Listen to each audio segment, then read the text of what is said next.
Hi all, welcome back to easy English. 7ാം ക്ലാസ്സിലെ പുതിയ ഇംഗ്ലീഷ് ടെക്സ്റ്റ് ബുക്കിലെ the story of my life എന്ന ലെസണാണ് നമ്മളിന്ന് ഡിസ്കസ് ചെയ്യാൻ പോകുന്നത്. ഇപ്പോൾ 7ാം ക്ലാസ്സിലെ ഇംഗ്ലീഷിലെ എല്ലാ ലെസൺസും നമ്മൾ ഈ ചാനലിൽ വീഡിയോ ചെയ്ത് അപ്ലോഡ് ചെയ്യുന്നുണ്ട്. ഇനി 7ാം ക്ലാസ് മാത്രമല്ല, 1ാം ക്ലാസ് തൊട്ട് പ്ലസ് ടു വരെയുള്ള എല്ലാ ക്ലാസ്സിലെയും ഇംഗ്ലീഷ് ടെക്സ്റ്റ് ബുക്ക് ലെസൺസ് ഈ ചാനൽ ലഭ്യമാണ്. സോ ഈ ചാനൽ ആദ്യമായിട്ടാണ് കാണുന്നതെങ്കിൽ നിങ്ങൾക്ക് തീർച്ചയായിട്ടും യൂസ്ഫുൾ ആവുന്ന ഒന്നായിരിക്കും. അതുകൊണ്ട് ഇപ്പോൾ തന്നെ സബ്സ്ക്രൈബ് ചെയ്തോളൂ. So the story of my life ഇതാണ് നമ്മുടെ ലെസൻ്റെ പേര്. അപ്പോൾ സ്റ്റോറിയുടെ ഒരു ഇൻട്രൊഡക്ടറി ആക്ടിവിറ്റി ഇവിടെ മുകളിൽ കൊടുത്തിട്ടുണ്ട്. അതൊന്ന് പെട്ടെന്ന് പറഞ്ഞിട്ട് നേരെ ലെസണിലേക്ക് വരാം. Here are some people who made it big against all odds. Made it big against all odds എന്ന് പറഞ്ഞാൽ ബുദ്ധിമുട്ടുകൾ തരണം ചെയ്ത് നേട്ടം കൈവരിച്ചവർ എന്നാണ് അർത്ഥമാക്കുന്നത്. സോ നമ്മുടെ 3 പിക്ചർ കൊടുത്തിട്ടുണ്ട്, ചെറിയൊരു ഡിസ്ക്രിപ്ഷൻ ഇവരെ കുറിച്ചിട്ടുണ്ട്. സോ ഇവരൊക്കെ എന്താണ്, അവരുടെ ബുദ്ധിമുട്ടുകൾ മറികടന്ന് എന്താ പറയുക, അവരുടേതായിട്ടുള്ള ഫീൽഡിൽ അവരുടെ സ്ഥാനം ഉറപ്പിച്ചവരാണ്, ലോകം കീഴടക്കിയവരാണ്. സോ ആദ്യം സ്റ്റീഫൻ വില്യം ഹോക്കിംഗ് എന്ന് ഷോർട്ടായിട്ട് പറയും. സ്റ്റീഫൻ വില്യം ഹോക്കിംഗ് അദ്ദേഹം ഒരു ബ്രിട്ടീഷ് ഫിസിസിസ്റ്റാണ്.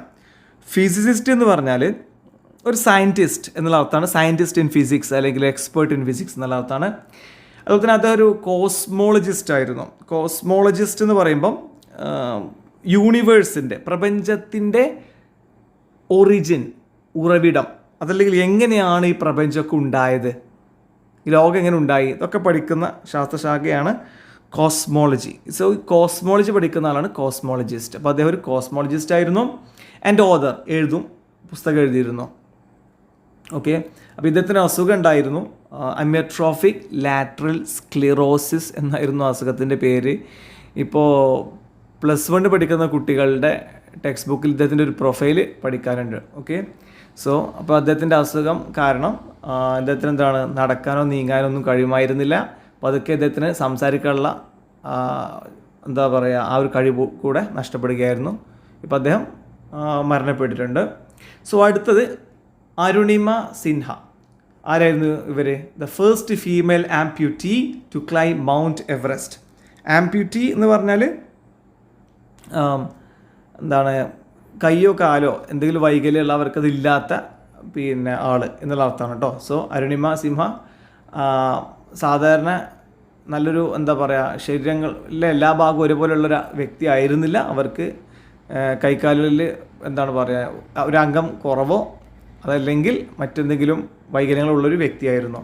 സോ അവർ എന്താണ് എവറസ്റ്റ് കീഴടക്കി. അതുപോലെ തന്നെ സ്റ്റീഫൻ ഹോക്കിങ് ഫിസിക്സിലെ തിളങ്ങുന്ന ഒരു നക്ഷത്രമായിട്ടാണ് അറിയപ്പെടുന്നത്. ഒരു സൂപ്പർനോവ ഓഫ് ഫിസിക്സ് ആണ് അദ്ദേഹം. അങ്ങനെയാണ് അദ്ദേഹം അറിയപ്പെടുന്നത് തന്നെ. അദ്ദേഹത്തിന് സംസാരിക്കാൻ അവസാന കാലത്ത് കഴിഞ്ഞിരുന്നില്ല, ചലിക്കാൻ കഴിയുമായിരുന്നില്ല, നടക്കാൻ കഴിയുമായിരുന്നില്ല.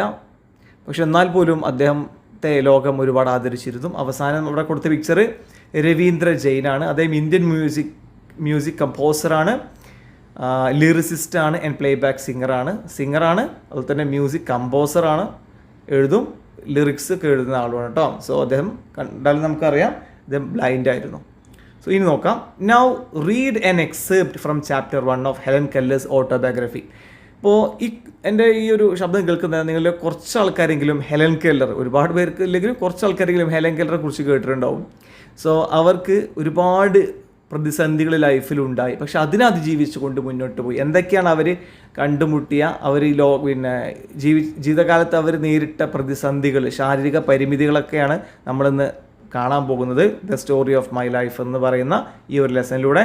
സോ ഹെലൻ കെല്ലറിൻ്റെ ഓട്ടോബയോഗ്രഫിയിലെ ചാപ്റ്റർ 1 നിന്നുള്ള ഒരു എക്സെപ്റ്റ്, ഒരു ഭാഗമാണ് നമ്മളിന്ന് വായിക്കാൻ പോകുന്നത്. നോക്കാം. The story of my life. The beginning of my life was simple. Helen Keller പറയാണ്, എൻ്റെ ജീവിതത്തിൻ്റെ, ലൈഫിൻ്റെ ബിഗിനിങ്, ആരംഭം എങ്ങനെയായിരുന്നു? വാസ് സിമ്പിൾ, വളരെ എളുപ്പമായിരുന്നു. And much like every other little life, മറ്റേതൊരു കുട്ടിയെയും പോലെ തന്നെയായിരുന്നു. വളരെ കളർഫുള്ളായ, മനോഹരമായ, സിമ്പിളായിട്ടുള്ള ഒരു ലൈഫായിരുന്നു എൻ്റേതും. I came, I saw, I conquered. വന്നു, കണ്ടു, കീഴടക്കി. നമ്മൾ പറയാറില്ലേ, വന്നു, കണ്ടു, കീഴടക്കി. As a first baby in the family always does. ഒരു കുടുംബത്തിലെ ആദ്യത്തെ കൺമണിക്ക് ഒരു വല്ലാത്ത പ്രത്യേകത ഉണ്ട്. അതുപോലെ തന്നെ ഏറ്റവും ചെറിയ കുട്ടിക്കും പൊതുവേ എന്താണ് അങ്ങനെ പ്രത്യേകത കൊടുക്കാറുണ്ട് കുടുംബാംഗങ്ങൾ. ആദ്യത്തെ കൺമണി എന്ന് പറയുമ്പോൾ ആദ്യത്തെ കുട്ടിയാണല്ലോ കുടുംബത്തിലെ. പക്ഷെ ഒരു പ്രത്യേക വാത്സല്യം അതിനോട് എല്ലാവരും കാണിക്കും. സോ അതാണ് വന്നു കണ്ടു കീഴടക്കി എന്നോട് ഉദ്ദേശിച്ചത്. ഓക്കെ, അപ്പോൾ എല്ലാവരുടെയും ഇഷ്ടം ഞാൻ നേടി. There was the usual amount of discussion on a name for me. അപ്പോൾ ഏതൊരു കുട്ടി ജനിച്ചു കഴിഞ്ഞാലും പേരിനെ കുറിച്ച് ഒരുപാട് ചർച്ചകളുണ്ടാവും. ഈ പേര് മതി, ആ പേര് വേണം, ഹസ്ബൻഡിൻ്റെ ഒരു അഭിപ്രായം, ഈ കുട്ടിയുടെ അതായത് ഈ കുട്ടിയുടെ മദറിൻ്റെ ഹസ്ബൻഡ് കേട്ടോ, അതായത് കുട്ടിയുടെ ഫാദറിൻ്റെ അഭിപ്രായം, മദറിൻ്റെ അഭിപ്രായം, ഗ്രാൻഡ് മദറും ഗ്രാൻഡ് ഫാദറിനൊക്കെ വേറെ അഭിപ്രായങ്ങളുണ്ടാവും. സോ അതുപോലെ ഡിസ്കഷൻ അവിടെ ഉണ്ടായിരുന്നു, ഏത് പേര് എനിക്ക് നൽകണം എന്നുള്ള കാര്യത്തിൽ. There was the usual amount of discussion, സാധാരണ കാണുന്ന ഡിസ്കഷൻ ഉണ്ടായിരുന്നു on a name for me. The first baby in the family was not to be lightly named. ഞാൻ ആദ്യത്തെ ബേബിയാണല്ലോ ഫാമിലിയിൽ, അതുകൊണ്ട് അത് ലൈറ്റായിട്ട് വളരെ സിമ്പിളായിട്ടൊരു പേരിട്ടാൽ പോരാ. Every one was emphatic about that. ഉറപ്പിച്ചു, അതായത് നല്ല അടിപൊളി പേര് വേണം എന്നെല്ലാവരും പറഞ്ഞു. My father suggested the name of Mildred Campbell. എൻ്റെ ഫാദർ സജസ്റ്റഡ് എന്ന് പറഞ്ഞാൽ നിർദ്ദേശിച്ചു. എൻ്റെ പിതാവ് നിർദ്ദേശിച്ച പേരെന്തായിരുന്നു എനിക്കുള്ളത്? മിൽഡ്രഡ് ക്യാമ്പൽ എന്നുള്ള പേരായിരുന്നു. ആരായിരുന്നു Mildred Campbell? She was one of our highly esteemed ancestors. Esteemed എന്ന് പറഞ്ഞാൽ വളരെ ഒരുപാട് റെസ്പെക്റ്റ് നൽകുന്ന, റെസ്പെക്റ്റഡ് എന്നുള്ള അർത്ഥമാണ് എസ്റ്റീംഡിന്. ആൻസെസ്റ്റർ പൂർവികർ, അതായത് ഈ കുടുംബത്തിൽ മുൻകാലത്ത് ജനിച്ച് ജീവിച്ച് മരിച്ച ഒരു വ്യക്തി, ഒരു ലേഡി, അവരെല്ലാവരും ഒരേപോലെ ആദരിക്കുന്നു. സോ ആ ആദരവിൻ്റെ ബഹുമാന സൂചകാർത്ഥം ആ മിൽഡ്രഡ് ക്യാമ്പൽ എന്ന പേര് ഇവൾക്ക് നൽകാനാണ് അച്ഛന് സജസ്റ്റ് ചെയ്തത്. But in the excitement of carrying me to church, അതായത് പേരിടൽ ചടങ്ങിന് വേണ്ടിയിട്ട് ഇവളെ ചർച്ചിലേക്ക് കൊണ്ടുപോകുന്ന സമയത്ത് ഇൻ ദ എക്സൈറ്റ്മെൻറ്റ്, ആ ഒരു ത്രില്ലുണ്ടല്ലോ, excitement of carrying me to church my father forgot the name. Forgot മറന്നു, എൻ്റെ ഫാദർ ആ പേര് മറന്നു. മിൽഡ്രഡ് എന്നാണ് പറഞ്ഞത്, മിൽഡ്രഡ് ക്യാമ്പൽ എന്ന ആ ഒരു പേര് മറന്നു. ഓൺ ദ വേ, വഴിയിൽ വെച്ചിട്ട്. വെൻ ദ ചേർച്ച് മിനിസ്റ്റർ, അതായത് അവിടെയുള്ളൊരു priest, asked him for it, ഫാദറിനോട് പേരെന്താ ഇടേണ്ടതെന്ന് ചോദിച്ചപ്പോൾ he gave the name Helen Adams. അപ്പോൾ ഫാദർ ആദ്യത്തെ പേര് മറന്നുപോയി, എക്സൈറ്റ്മെൻറ്റിൻ്റെ ഇടയിലൊക്കെ മറന്നുപോയി, പകരം ഹെലൻ ആഡംസ് എന്ന പേരാണ് നൽകിയത്. I showed many signs of an eager, self-asserting disposition when I was still a baby. ഇനി പേരൊക്കെ ഇട്ട് കഴിഞ്ഞിട്ടോ, അതിന് ശേഷം ഞാൻ എങ്ങനത്തെ ഒരു കുട്ടിയായിരുന്നു? I showed many signs of an eager, വളരെ പല കാര്യങ്ങളും അറിയാനുള്ളൊരു ഈഗർ, താല്പര്യം ഉണ്ടായിരുന്നു. സെൽഫ് അസേർട്ടിങ് എന്ന് പറഞ്ഞാൽ നല്ല ആത്മധൈര്യമുള്ള എന്നുള്ള അർത്ഥമാണ്. അതായത് expressing or promoting one self confidently, നമ്മുടെ കാര്യങ്ങൾ കൃത്യമായിട്ട് പറയാനൊരു കഴിവ്, അതാണ് സെൽഫ് അസേർട്ടിങ്. അങ്ങനെ വളരെ കോൺഫിഡൻ്റ് ആയിട്ടുള്ള, സെൽഫ് അസേർട്ടിങ് ആയിട്ടുള്ള ഒരു കുട്ടിയായിരുന്നു ഹെലൻ കെല്ലർ. അപ്പോൾ self asserting disposition. So disposition എന്ന് പറഞ്ഞാൽ ക്യാരക്ടർ കേട്ടോ. സോ അത്തരം ഒരു ക്യാരക്ടറായിരുന്നു ഇവളുടേത്. When I was still a baby, ഞാനൊരു ചെറിയ കുട്ടിയായിരിക്കുമ്പോൾ തന്നെ ഞാൻ നല്ല കോൺഫിഡൻസ് എനിക്കുണ്ടായിരുന്നു. I insisted upon imitating everything that I saw other people doing. ഞാൻ മറ്റുള്ളവർ വ്യക്തികളെല്ലാം കാണിക്കുന്ന കാര്യങ്ങൾ അതുപോലെ ഇമിറ്റേറ്റ് ചെയ്തിരുന്നു എന്ന് ഹെലൻ കെല്ലർ പറയാണ്. I insisted upon imitating everything that I saw other people doing. മറ്റുള്ള ആൾക്കാർ ചെയ്യുന്നത് എന്താണോ ആ കാര്യങ്ങളെല്ലാം ഞാൻ ചെയ്തിരുന്നു. At 6 months, 6 മാസമായപ്പോൾ I could pipe out how d'ye. ഇവിടെ പൈപ്പ് ഔട്ട് ഉറക്കെ പറയുമായിരുന്നു എന്നുള്ള അർത്ഥമാണ്. പറയുമായിരുന്നു, say how ഡിയേ.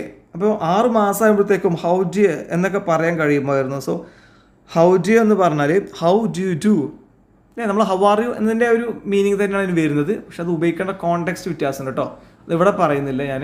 Okay, how do you do means how do you do. How are you എന്നാണ് മീനിങ് വരുന്നത്, കോണ്ടെക്സ്റ്റ് പറയേണ്ട വ്യത്യാസമുണ്ട്. എനിവേ മീനിങ് ഏകദേശം അതാണ് വരുന്നത്. So how do you do എന്ന് അത് വളരെ നേച്ചുറലായിട്ട് നേറ്റീവ് സ്പീക്കേഴ്സ് ഫാസ്റ്റായി പറയുമ്പോൾ ഹൗ ഡു എന്നാണ് വരിക. സോ അങ്ങനെയൊക്കെ പറയാൻ എനിക്ക് കഴിയുമായിരുന്നു 6 മാസമായപ്പോഴത്തേക്കും. One day I attracted everyone's attention by saying tea quite plainly. ഇനി ഒരിക്കൽ വൺ ഡേ ഞാൻ എല്ലാവരുടെയും ശ്രദ്ധ ക്ഷണിച്ചു. I attracted everyone's attention ശ്രദ്ധ. ഞാൻ എല്ലാവരുടെയും ശ്രദ്ധ ക്ഷണിച്ചു. ഞാൻ ടി എന്ന് ഉറക്കെ പറഞ്ഞു. Even after my illness I remembered one of the words I had learned in these early months. അപ്പോൾ എൻ്റെ അസുഖത്തിന് ശേഷവും ഞാൻ ഓർത്തു. I remembered one of the words I had learned in these early months. ഞാൻ എൻ്റെ ഏർലി മന്ത്സ് തുടക്ക സമയത്ത് പഠിച്ച ഈ ടി പോലെയുള്ള വാക്കുകളൊക്കെ ഞാൻ ഓർത്തിരുന്നു. It was the word water. അത് മറ്റൊന്ന് വെള്ളം എന്നായിരുന്നു, വാട്ടർ എന്നുള്ളത്. I continue to make some sound for that word after all other speech was lost. ഇവിടെ ശ്രദ്ധിക്കേണ്ട കാര്യം, ഇവൾക്ക് കാഴ്ച നഷ്ടപ്പെട്ടു, സംസാരിക്കാനുള്ള ശേഷി നഷ്ടപ്പെട്ടു. അങ്ങനെ പതുക്കെ ഓരോന്നായിട്ട് നഷ്ടപ്പെടുകയാണ്. അത് നോക്കണം നിങ്ങൾ. വളരെ ചെറുപ്പത്തിൽ തന്നെ അതിബുദ്ധിമതിയായ രീതിയിലുള്ള പെരുമാറ്റമായിരുന്നു ഹെലൻ കെല്ലറിൻ്റേത്. അതായത് സംസാരം വളരെ ചെറുപ്പത്തിൽ തുടങ്ങി, വളരെ ചെറുപ്പത്തിൽ തന്നെ സെൽഫ് അസെറ്റിംഗ് ആയിരുന്നു, നല്ല കോൺഫിഡൻ്റ് ആയിരുന്നു, ബോൾഡായിരുന്നു, ഹൗ ഡു യു എന്നൊക്കെ പറയും, നല്ല ബുദ്ധിയുള്ള കുട്ടിയാണ്. പിന്നെ പതുക്കെ എന്താണ്, സംസാരിക്കാൻ കഴിവില്ലാതായി പോയി. പക്ഷെ അങ്ങനെ ആകുന്ന സമയത്ത് പോലും ഞാൻ വാട്ടർ എന്ന് മുഴുവൻ പറയാതെ വോ എന്നിങ്ങനെ പറയുമായിരുന്നു. ഐ കണ്ടിന്യൂ, കാരണം സംസാരിക്കാനുള്ള ശേഷി ഇവൾക്ക് ചെറുപ്പത്തിൽ തന്നെ ഇങ്ങനെ നഷ്ടപ്പെട്ടു വന്നു. I continue to make some sound for that word after all the speech was lost. I stopped making the sound wah only when I learned to spell the word. അപ്പോൾ ഞാൻ പതുക്കെ എന്താണ് വോ എന്ന് പറയുന്ന ആ ശബ്ദം, I stopped making the sound wah only when I learn to spell the word. ആ വേർഡ് ഇങ്ങനെ സ്പെല്ല് ചെയ്യാൻ കഴിയുന്ന സമയത്ത് തന്നെ എന്താണ് ഞാൻ ഈ വോ എന്ന് പറയുന്ന ശബ്ദം നിർത്തി. They tell me I walk to the day I was a year old. ഞാൻ ഒരു ദിവസം, ഒരു വർഷം, അത് ഒരു വയസ്സായ സമയത്ത് തന്നെ ഞാൻ നടന്നു തുടങ്ങി. My mother had just taken me out of the bathtub and was holding me in her lap. Bathtub നമുക്കറിയില്ലേ, ഇങ്ങനെ കിടന്നൊക്കെ കുളിക്കൂലേ, ഇങ്ങനെ വെള്ള ഒരു ഇതിൽ കിടന്ന് കുളിക്കാൻ പറ്റും. സോ അതിൽ പിന്നെ അതിൽ നിന്ന് എടുത്തിട്ട് എൻ്റെ അമ്മ എൻ്റെ ലാപ്പ് മടിത്തട്ടിൽ ഇങ്ങനെ വെക്കുമായിരുന്നു. I was suddenly attracted by the flickering shadows of leaves that danced in the sunlight on the smooth floor. I slipped from my mother's lap and almost ran toward them. But the impulse was quickly gone. I fell down and cried for her to take me up in her arms. അപ്പോൾ എന്താ പറഞ്ഞത്, ഇവർക്ക് പതുക്കെ കാഴ്ച അങ്ങനെ നഷ്ടപ്പെടാണ്, അതാ പറഞ്ഞത്. അപ്പം അമ്മയുടെ മടിത്തട്ടിലിരിക്കുന്ന സമയത്ത് I was suddenly attracted by the flickering shadows. Flickering ഇങ്ങനെ വരും പോകും, അതാണ് ഫ്ലിക്കറിങ്. ഷാഡോസ് നിഴലുകൾ, ഓഫ് ലീവ്സ് ഇലകളുടെ നിഴലുകൾ ഇങ്ങനെ വന്നു പോയിക്കൊണ്ടിരുന്നു. That danced in the sunlight on the smooth floor വളരെ സ്മൂത്തായിരുന്നു. സോ അവിടെ എന്താ പറയുക, ഈ ഷാഡോസ് ഇങ്ങനെ ഉള്ള പോലെ തോന്നി. I slipped from my mother's lap. എൻ്റെ അമ്മയുടെ മടിത്തട്ടിൽ നിന്ന് ഞാൻ ഇറങ്ങി. And almost ran toward them. ഞാൻ അങ്ങോട്ട് ഓടി, ആ കാഴ്ച കണ്ടെടുത്തേക്ക് ഓടി. But the impulse was quickly gone. പക്ഷെ ആ ഒരു ഇമ്പൾസ്, ആ ഒരു ഉൾപ്രേരണ, ഉള്ളിൽ നിന്ന് വരുന്ന ഒരു കാര്യം, ഉൾപ്രേരണ ഇല്ലാതായി. ഞാൻ ആ കാഴ്ച എനിക്ക് പോയി. ഐ ഫെൽ ഡൗൺ, ഞാൻ വീണു.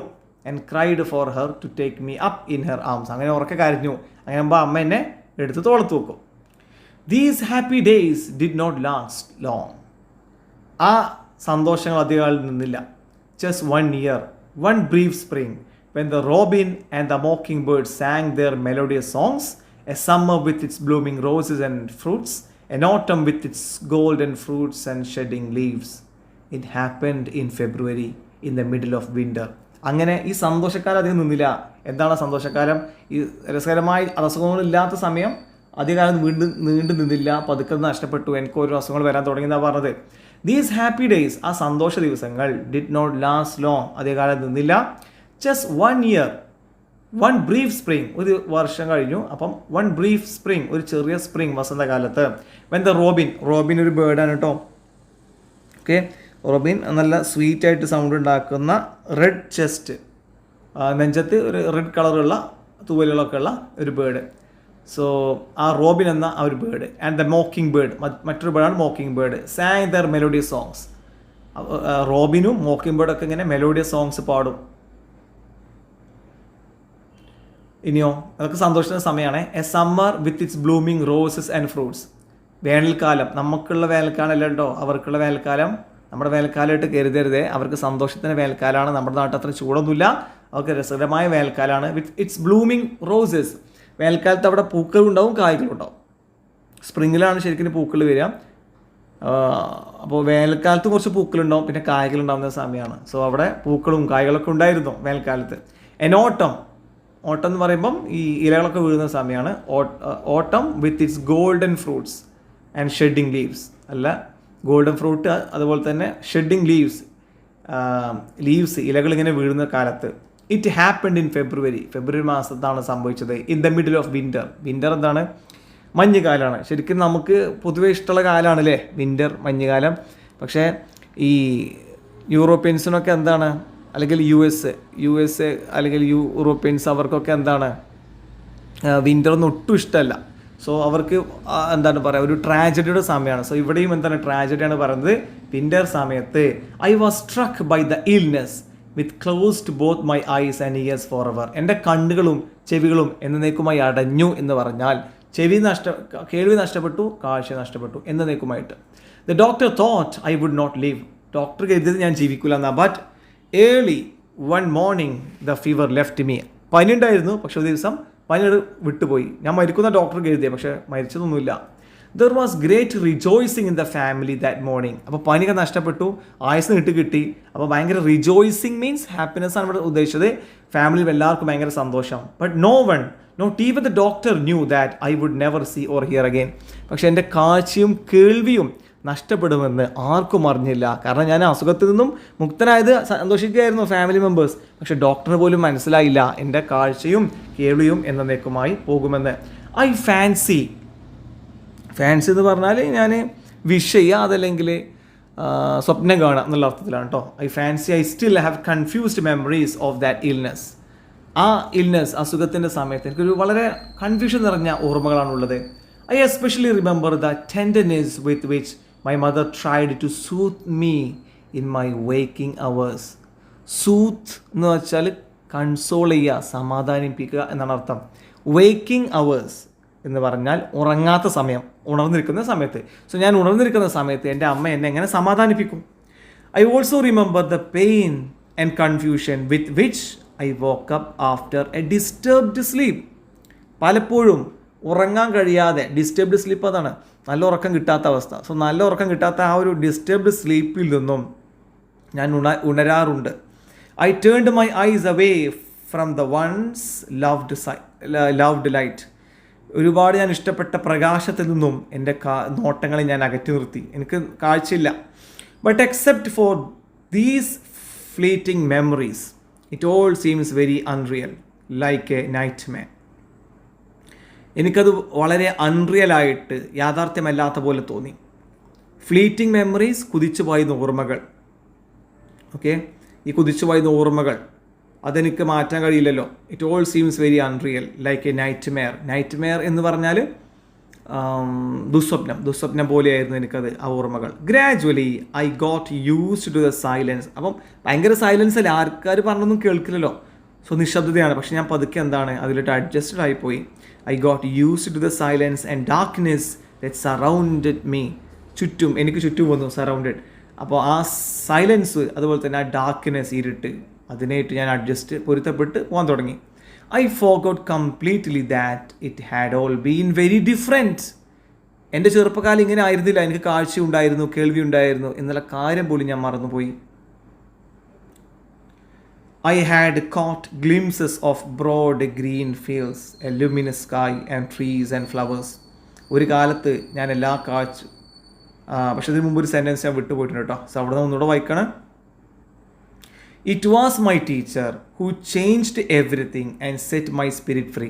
എൻ്റെ ടീച്ചറായിരുന്നു എല്ലാം മാറ്റിയത്. ചേഞ്ച്ഡ് എവറിത്തിങ്, എൻ്റെ ആ ഒരു ചിന്തകൾ, എൻ്റെ ദുഃഖം മാറ്റിയത്. And set my spirit free എന്ന് പറഞ്ഞാൽ എനിക്ക് ആവേശം നൽകിയത്, എനിക്ക് നല്ല ചിന്തകൾ, എനിക്ക് വിഷമമായിട്ട് തന്നത്.